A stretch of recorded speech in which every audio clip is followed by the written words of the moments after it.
We are making some mac and cheese that is so good that I think you could fool someone that it has actual dairy in it. We are using dairy-free mac and cheese.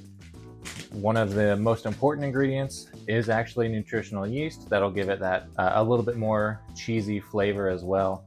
But I think if you gave it to someone and they didn't know that it was dairy-free, I don't think they'd be able to tell. I'm waiting on my water to boil, but we'll get started here in just a moment. Water is ready. Just follow the instructions for the box of elbow noodles that you're making.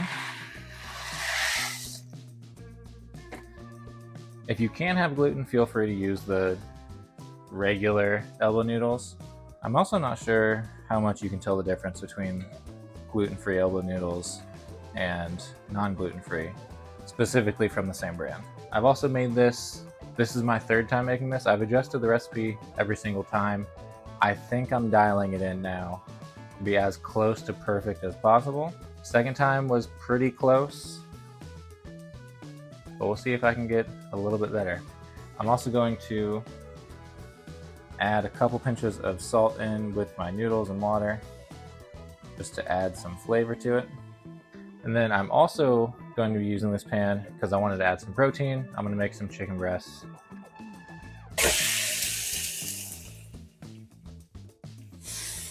I have family that either can't have gluten or can't have dairy, which is why I make some of these videos that I'm doing. I do really enjoy being able to experiment and try and figure out what actually is good. Dairy-free cheese is really hit or miss. This dairy-free cheese that I'm using, which is the Daya cheddar, has been really good for this mac and cheese.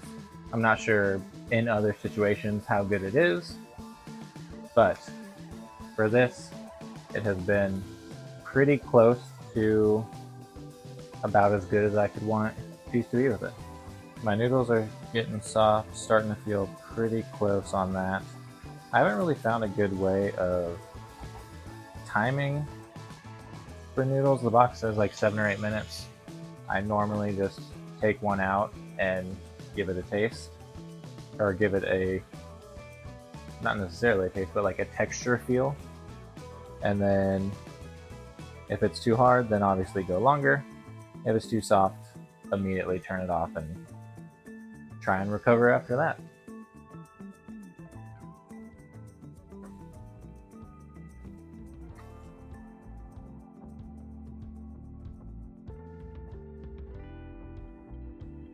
I think just a little bit longer, and the noodles will be ready.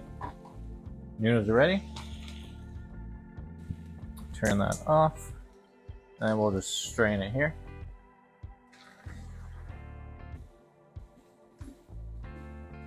And we'll also flip our chicken.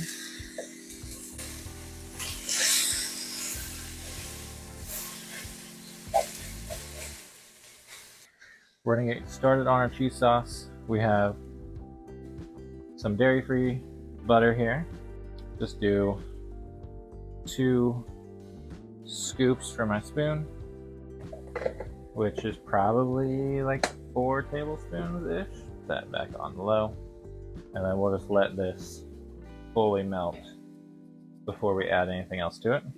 And we are going to end up shredding the chicken.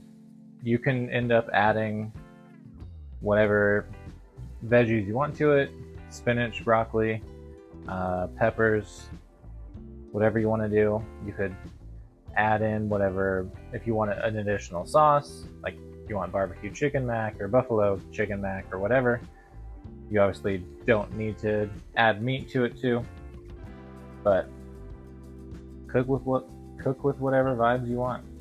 And we are going to do this whole bag of cheese.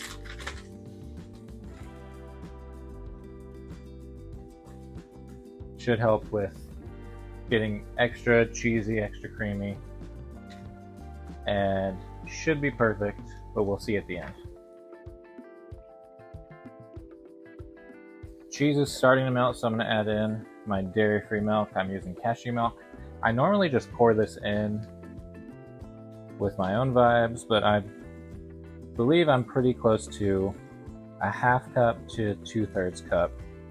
That's gonna be what we do here. That does look about right. We'll stir this up a bit. And then our chicken is also just about ready.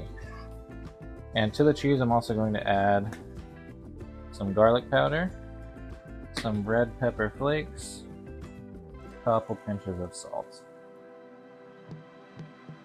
Chicken is ready, so I'm going to take this, shred it up, and then start putting stuff together. Cheese is ready, so we'll get our noodles back into our sauce here. Oop, don't do that.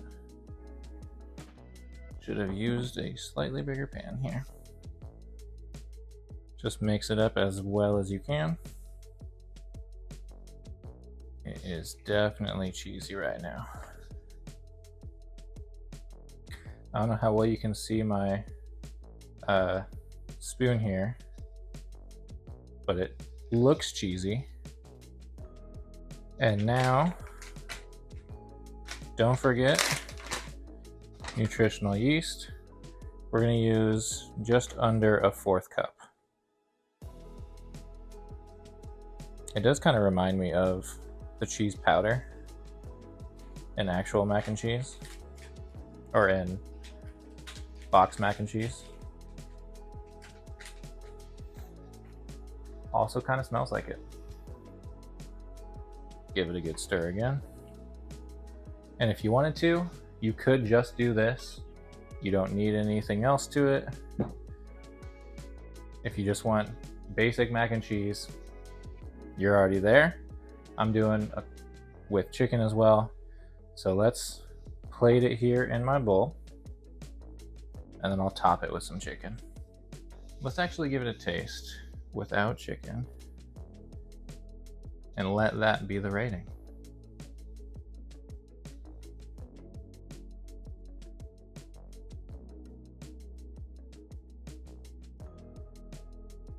Hang on.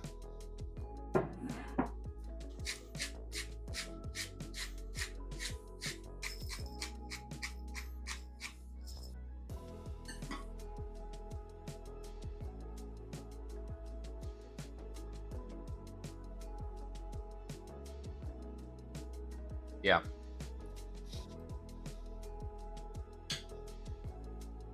For dairy-free mac and cheese and gluten-free mac and cheese, I don't think you can get better. Normal gluten-full, dairy-full mac and cheese, I think there could be a way to make it better. So I'm gonna go with 9.5. Very good. And for dairy-free mac and cheese, I think it's perfect. Let me know what else I should try.